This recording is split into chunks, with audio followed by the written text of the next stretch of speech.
অবশ্য এখানে পাগল ও পাগলির প্রেম নিয়ে একটি মজার গল্প দেওয়া হল। শহরের প্রান্তে কোলাহল থেকে দূরে এক পুরনো মানসিক হাসপাতাল ছিল।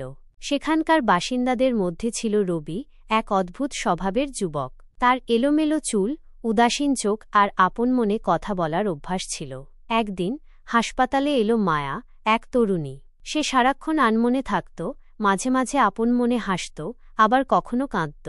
হাসপাতালের বাগানেই তাদের প্রথম দেখা। রবি বসেছিল একটা পুরনো বেঞ্চে, আপন মনে কবিতা আওড়াচ্ছিল। মায়া এসে তার পাশে বসল।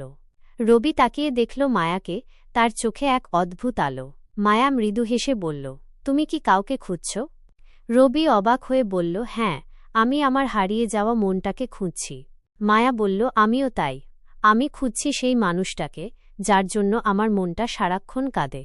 সেই দিন থেকে শুরু হলো তাদের বন্ধুত্ব। তারা ঘণ্টার পর ঘণ্টা বাগানে বসে গল্প করত, নিজেদের মনের কথা বলত।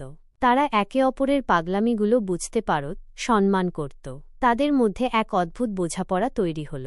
একদিন রবি মায়াকে বলল, আমার মনে হয় আমরা দুজনেই পাগল, কিন্তু আমাদের এই পাগলামিই আমাদের এক করেছে।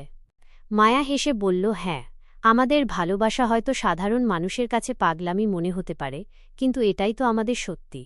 একদিন সকালে হাসপাতালের কর্মীরা দেখল রবি আর মায়া উধাও। তারা হাসপাতাল ছেড়ে পালিয়েছে। কেউ জানে না তারা কোথায় গেছে। কয়েক মাস পর শহরের এক নির্জন পার্কে তাদের দেখা গেল। রবি আর মায়া পাশাপাশি বসে আকাশের দিকে তাকিয়েছিল। তাদের চোখে মুখে ছিল এক অদ্ভুত শান্তি। তারা যেন তাদের নিজেদের এক অন্য জগৎ তৈরি করেছে, যেখানে শুধু ভালোবাসা আর পাগলামির রাজত্ব। তাদের এই গল্পে সমাজ যাকে পাগলামি বলে, সেটাই যেন সত্যিকারের ভালোবাসার রূপ নেয়।